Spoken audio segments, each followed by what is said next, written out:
Hi, I'm Dr. Lanique Gray, and I would like to talk to you today about the COVID-19 virus.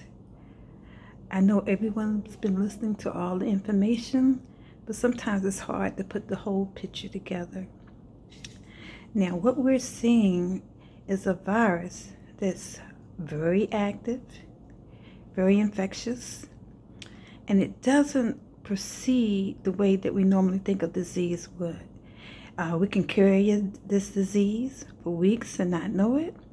Younger people, children, don't seem to be as susceptible to it.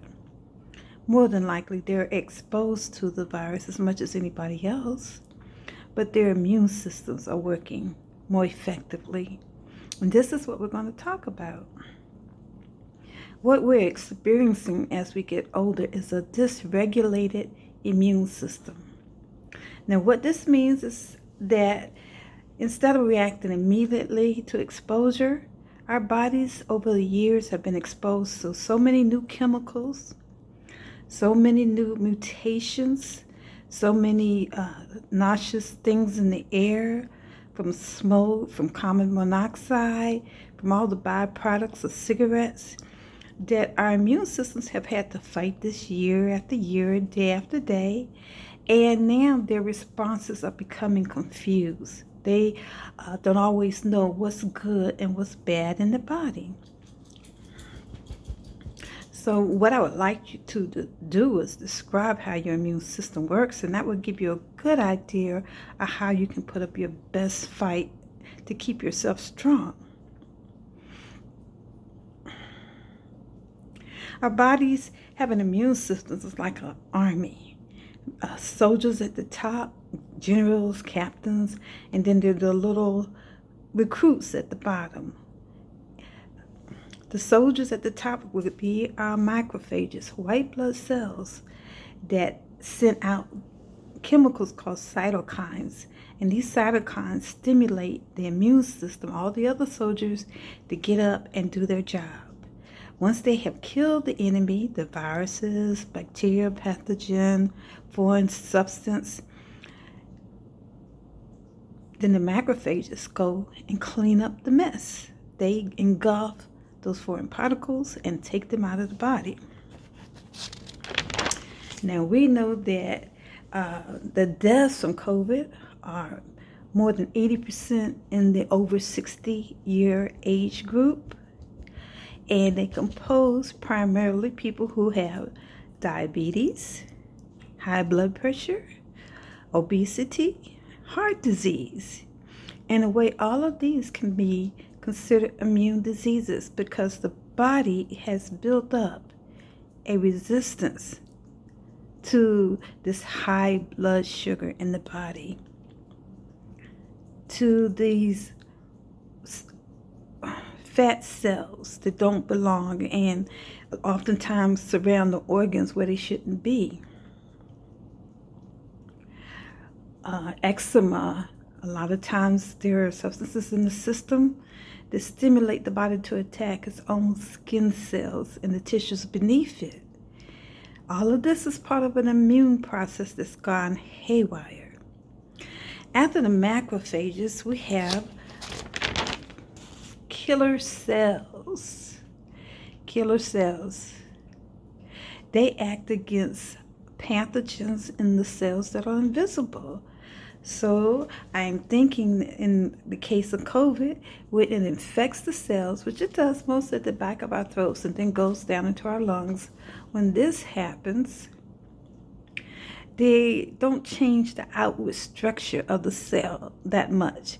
And so the body doesn't immediately recognize it, but the natural killer cells will eventually see them as abnormal and secretes a pathogen near the virus, so that the virus in this replication process will eat the pathogenic material and die. After that, macrophages come in and remove it. Then we have the neutrophils. They're like a swarm of bees, extremely active. They go capture the pathogens, they set traps for them, they inject them with poison, and they amplify the signals so that the rest of the immune system can recognize this. There is a problem and they need to come and help fight. Neutrophils only live for a day, but they are constantly being made in our bodies. One problem here, and this is something that we may be seeing, is that the neutrophils don't always attack the sick cells. Sometimes it can't distinguish the sick from the healthy, and it also attacks the healthy cells. So here we go again, reasons for our immune systems to act differently than it's supposed to and attack our own bodies. Rheumatoid arthritis, that's an example. Then we have B cells that secrete a sticky substance on pathogens, on cells containing pathogens, so that they can't move around like they normally would. They can't process and replicate like they normally would. That's a good thing, because now they're not as effective in causing disease.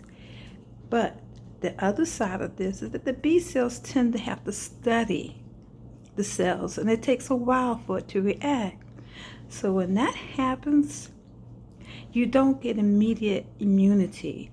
Usually the B cells don't really kick in until the second time you get infected. It's sort of like when you have allergic reactions. When you get that penicillin the first time and you tend to be allergic to that, you don't get a reaction. But the second time, the B cells remember what it looks like, and it has built up an immunity to that cell. So now, when you take that penicillin product the second time, you get a severe allergic reaction.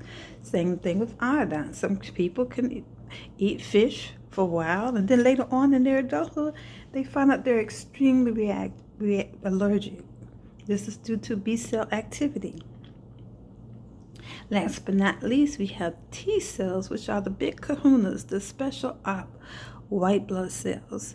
And what they do is they recognize foreign products in the body, foreign invaders, and they know exactly how to fight it. But it doesn't happen immediately. It takes the T cells a while to map out the structure of these pathogens. It takes a little bit of time for it to map out the structure of these pathogens. So now, but once it's done, it injects those cells with toxins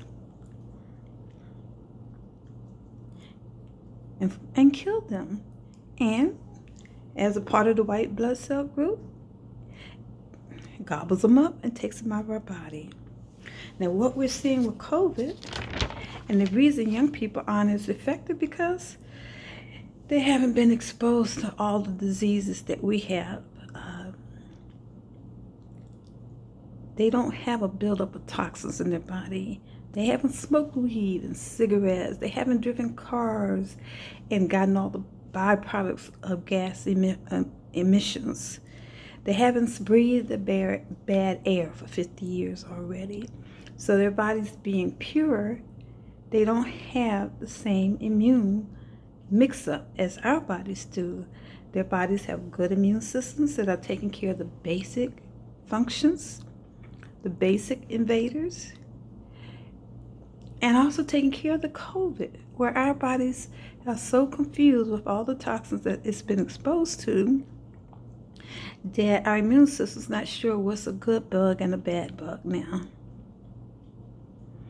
So here we have it. Even though they're safer, not safe, but safer from these infections, they are carriers of this infection. And that's why it behooves everyone to mask up. If you've ever sitting in a car and seen sunlight stream across you and you're talking to your neighbor beside you, you can see the spray of sputum, of saliva across that area. So we are what we are. We're protein, carbohydrates, bacteria, viruses. All of that is in our systems. And when we spit across the room, not meaning to, can't stop it. it goes in the air, and the person nearest to you can be affected by it. So that's why we need our teenagers, our young people who are so sure that they're not going to get hurt by this virus to also participate in the masking up. Now that's plenty to say for now, and I hope some of you will visit my website, Hair Grow and Herbals. I used to do just the hair grow online, but I have always worked one-on-one with individuals in terms of herbal products. And amazingly, they're a lot more effective than we might expect them to be. And they're gentle. Mostly they're gentle to the body. You have to know which ones are toxic, but mostly they're very gentle to the body. So I hope that all of you will join me tomorrow around 12 noon at Lenny's chat room on Messenger. I'll be tomorrow at 12 noon, Lenny's chat room on Messenger. Thanks for listening. Bye.